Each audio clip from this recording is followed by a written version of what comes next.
Good morning everyone, welcome back to the channel to our new blog. আশা করি আপনারা সবাই খুব ভালো আছেন, আমিও ভালো আছি। স্মাইলি তপনায় তোমাদের সবাইকে স্বাগত। আজকে প্রচণ্ড ঠান্ডা পড়েছে, পৌষ সংক্রান্তি বলে কথা। তো হচ্ছে এই ঠান্ডার ভেতরে মানে পাগল হয়ে যাওয়ার মতো অবস্থা। তার মধ্যে ছেলের পড়েছে স্কুলে পরীক্ষা। তো পরীক্ষা দিতে যাবে এখন, সেই জন্য একটু পরোটা করছি। আর এদিকে দুধ বসিয়ে দিয়েছি, একটু গরম গরম দুধ দিয়ে দেবো, খেয়ে তারপরে যাবে পরীক্ষা দিতে। আর এদিকে হচ্ছে পরোটা আর ময়দা মাখা রয়েছে, একটা একটা করে সব পরোটা করছি। এই যে এই মানে ঠান্ডার ভেতরে যদি একটুখানি দুধ না খাওয়া যায় তাহলে তো অবস্থা খারাপ হয়ে যাবে। আর বাসে করে যাবে অনেকটা দূর স্কুল এখান থেকে। তো বললাম যে একটুখানি গরম গরম দুধ খেয়ে যা। আর দুধটা একটু সকালের দিকে খাওয়াটাই মনে হয় ভালো, কারণ এই ঠান্ডার ভেতরে রাত্রের দিকে দুধ খেলে পরে গ্যাস হওয়ার সম্ভাবনা থাকে। তার মধ্যে লোকে লেপ কম্বলের ভেতরে ঢোকে, তাতে আরও বেশি পেট গরম হয়ে যাওয়ার সম্ভাবনা থাকে। সেই জন্য দুধটা সকালের দিকে খাওয়াই মনে হয় ভালো।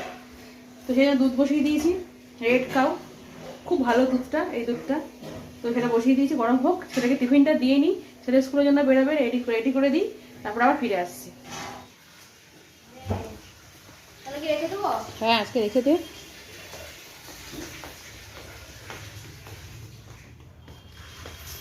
এনে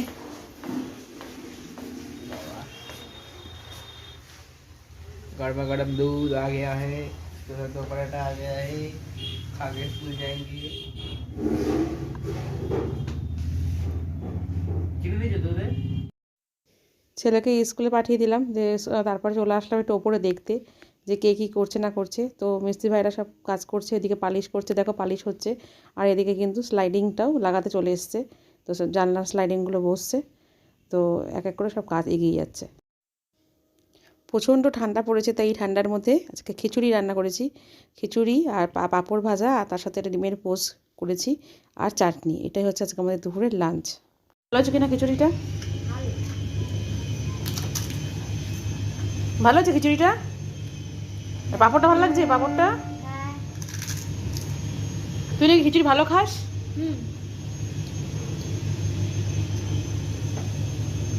খেয়ে নে, কাপ কাপ করে খেয়ে নে, রাতি করে গরম গরম খেয়ে নে, খুব ঠান্ডা পড়েছে। ভালো আছে এই দেখ পিজা। বাবা লক করে একদম ঢেকে দিয়েছে, পুরো দিয়ে ঢেকে ঢেকে ঢেকে।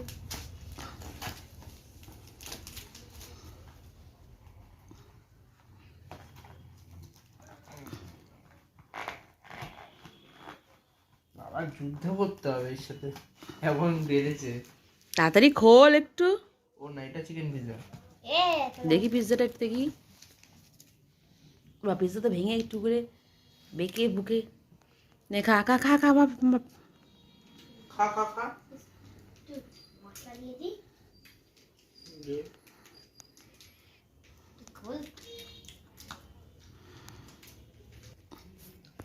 কেমন খেতে? ভালো।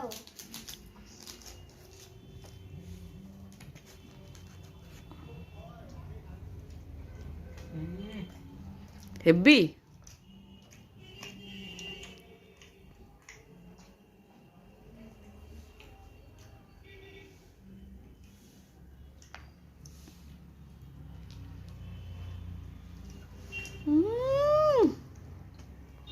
চোখ বন্ধ হয়ে যাচ্ছে, একজনের তো খেতে খেতে চোখ বন্ধ হয়ে যাচ্ছে। হবে না। আর তোর কি বন্ধ হচ্ছে?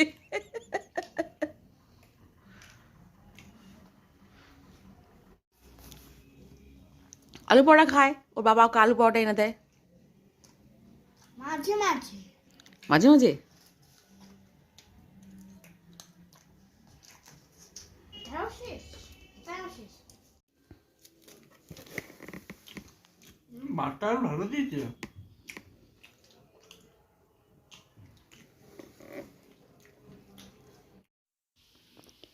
আজকে আমাদের সকালের টিফিন হচ্ছে আলুর দম, গরম গরম আলুর দম, আর তার সাথে হচ্ছে মটরশুঁটির কচুরি। তো অনেক দিন ধরেই মটরশুঁটি কচুরি খাবো খাবো ভাবছিলাম, কিন্তু করে আর উঠতে পারছিলাম না। আজকাল করে করে, কারণ মিস্ত্রিরা কাজ করছে তোমরা তো জানোই। তো মিস্ত্রিতে কাজ করার জন্য আমি একদমই রান্নাবান্নার দিকে কিন্তু আসতে পারছিলাম না। তো আজকে ভাবলাম আজকে করেই ছাড়বো। তো সেই জন্য সকাল সকাল নেমে পড়লাম মটরশুঁটি কচুরি করতে। তো করা হয়ে গেছে, দেখো করছি, কড়াইতে ভাজছিলাম। দারুণ হয়েছিল, যেমন খেতে হয়েছিল সেরকম কিন্তু বেশ ফুলকো ফুলকো হয়েছিল। তো একটা জায়গায় কিন্তু দুটো খেতে ইচ্ছা করছিল, মানে এতটাই ভালো হয়েছে। তো করেছিলাম, আর তার সাথে আলুর দম। সকালের খাবারটা কিন্তু একদম জমে গেছিলো। প্রচণ্ড ঠান্ডা পড়েছে, তাই ঠান্ডার মধ্যেও তাও বেরোতে হয়েছে, কারণ কাজ ছিল। তো ইলেকট্রিক বিলটা বাকি ছিল, সেটা দেওয়ার ব্যাপার ছিল। তো সেই জন্য আমি আর প্রিন্সের পাপা গেছিলাম সেখানে দিতে ইলেকট্রিক বিল। ওই দাঁড়িয়ে রয়েছে প্রিন্সের পাপা। তো প্রথমে ইলেকট্রিক বিলটা দিয়ে তারপরে চলে গেছিলাম আরও অন্য কাজে। অনেকগুলো কাজ নিয়ে বেরিয়েছিলাম, তো সেগুলো করলাম, করে ঠরে তারপরে বাড়ি চলে এসেছি। আসার পর কিন্তু সেদ্ধ ভাত করেছিলাম, সেটা তোমাদের সাথে শেয়ার করলাম না। একেবারে সন্ধেবেলায় সন্ধেবেলাটা শেয়ার করছি, কারণ সন্ধেবেলায় পুজো দিতে বসে গেছি, সন্ধে দিচ্ছি। তো সন্ধে দেবো, দিয়ে পুজো টুজো করে টোরে নিয়ে একবারে তারপরে যাব চা করতে। তো চা খাবো, চা খেয়ে নিয়ে তারপরে হচ্ছে বেরোবো, কারণ এখন মাসির বাড়ি যাব। মাসি একটু ফোন করেছিল যাওয়ার জন্য, তো সেই জন্য যাব, কিছু বিশেষ কাজ আছে, তো সেই কাজগুলো করার জন্য যাব, করে তারপর আবার চলে আসবো বাড়ি। আহা, আমার রান্নাঘরের কী অবস্থা! কাঠে জল দিয়ে ভিজিয়ে রেখেছিস? সব কী হচ্ছে আমি বুঝতে পারছি না। এই যে রান্নাঘরের পরিস্থিতি, ছেলে এমন কী সব বানাবে চিকেনের, এই সারা ঘর এই পরিস্থিতি হয়েছে। আর এখানে উনি বসে বসে না, দাঁড়িয়ে এখন চিকেনটা এখন বাজছে। দেখি একটু, দাদা আপনার মুখটা দেখাবেন একটু। কী করছেন আপনি? আমি এখন চিকেন করছি, ধুচ্ছি। চিকেন ধুচ্ছেন? এখন চিকেন ধুচ্ছে। ধোয়া হয়ে গেছে চিকেন? আপনি যে কী বানাচ্ছেন? সন্ধ্যের আইটেম কি আপনার আজকে? না, খাওয়ার সময় দেখতে পারলে, এখন আগে থেকে একটু বলতে হবে, দর্শকরা দেখবো, শুনবে তো কি হচ্ছে, শুনি একটু। ধনিয়া চিকেন টিক্কা। ধনিয়া চিকেন টিক্কা? বাহ, ধনিয়া চিকেন, হ্যাঁ। ধনিয়া চিকেন টিক্কা। ও, খাওয়া যাবে তো, মুখে দেওয়া যাবে তো? হ্যাঁ বাবা, টাকার ধ্বংস করছে। এই যে ধনিয়া চিকেন টিক্কা বানাচ্ছে এখন। ঠিক আছে, বড় শেফ, বিশাল বড় শেফ। আমাকে সরিয়ে দিয়েছে এখান থেকে, এখন হাত দিতে দিচ্ছে না। রান্নাঘরটাকে এখন কি পরিস্থিতি করেছে, এখন এই যে মাখছে। বউ, মশলাটা কিন্তু বেশি পাতলা হয়ে গেছে একটু, না? পাতলা হয়ে গেছে বড্ড।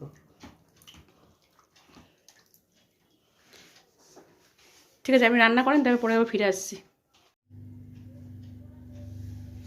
এই কী দিয়ে ম্যারিনেট করেছিস? ম্যারিনেট করেছি হচ্ছে ধনেপাতা, কাঁচা লঙ্কা, তারপরে আদা, তারপর রসুন, এর পেস্টটা করে নিয়েছিলাম। পেস্টটা করার পর মাংস ধুয়েছি, মাংসটার মধ্যে দিয়েছি, তারপর লেবু আছে, লেবুর রস দিয়েছি। দেওয়ার পরে গ্রেভিটা একটুখানি বেশি হয়ে গেছিলো, মানে জলটা বেশি হয়ে গেছে, তখন মধ্যে ময়দা দিয়ে মিশিয়েছি, ময়দা মিশিয়ে। আর মশলা কি দিয়েছিস? মশলা দিয়েছি হচ্ছে ধনের গুঁড়ো, কাঁচা লঙ্কা, তোমার হচ্ছে কি বলে, হলুদের গুঁড়ো দিয়েছি। তারপরে হচ্ছে আর জিরের গুঁড়ো, শুকনো লঙ্কা গুঁড়ো, সব গুঁড়ো, মোট কথা গুঁড়ো দিয়েছি। গুঁড়ো দেওয়ার পরে এখন ম্যারিনেট করতে বসিয়ে দিয়েছি। ম্যারিনেট হোক আস্তে আস্তে। সব মেখেছিস নুন টুন দিয়ে, তাই তো? নুন টুন দিয়ে। আর তেলও দিয়েছিলিস, সেটা বল। তেল দিয়েছিলাম। আর টক দই দিয়ে মেখেছিস? টক দই দিয়ে মেখেছি। অর্ধেক তো বলছিসই না, দিয়ে সব কিছু দিয়ে এটা মেখেছিস, তাই তো? মেখে এখন এটা থাকবে এখন আধ ঘন্টা, তাই তো? তারপরে আধ ঘন্টার পর তারপরে স্টিকগুলোকে ভিজিয়ে রেখেছি, সেই স্টিকগুলোর মধ্যে ভরবি, তাই তো? ভরে তারপরে কি করবি? তারপরে গ্যাসে সেঁকবো। সেঁকবি না ফ্রাই প্যানে দিবি? কোনটা? আর ফ্রাই প্যানে তো দুটোই করবো, দেখি কোনটা ভালো হয় খেতে। তারপরে যখন করবি তখন দেখাবো, তাই তো?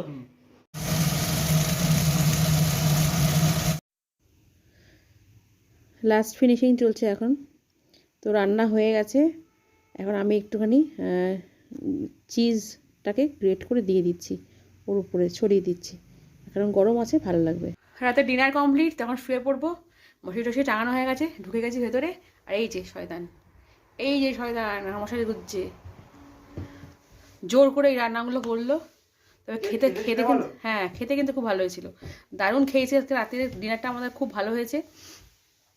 মানে দোকানে কিনতে গেলে পরে মনে হয় এই যা বানিয়েছি এক প্লেটের দাম মনে হয় 550-600 টাকা তো মিনিমাম নিত, যতটা আমাদের আজকে ডিনারের আইটেমে যা মানে যতটা ছিল, মানে বাটিতে। খরচা তো একদম কম হয়েছে, কিন্তু দাম অনেক বেশি হবে, যেহেতু শেফের হাতে তো জাদু আছে। ওই বাবা, তা জাদুর কামাল দেখিয়েছে আজকে। খাওয়া দাওয়া হয়ে গেছে, তখন শুয়ে পড়বো। তো আজকের ব্লগটা এই পর্যন্তই রাখছি। সারাদিনের ব্লগটা তোমাদের যদি ভালো লেগে থাকে তাহলে একটা লাইক করো, কমেন্টস করো, প্লিজ আমাকে সাবস্ক্রাইব করো। আমার বক আজকে এখানেই শেষ করছি, কালকে ফিরে আসছে একটা নতুন ব্লগের সাথে। ততক্ষণের জন্য তোমরা সবাই সুস্থ থেকো, ভালো থেকো। Good night, tata. টাটা।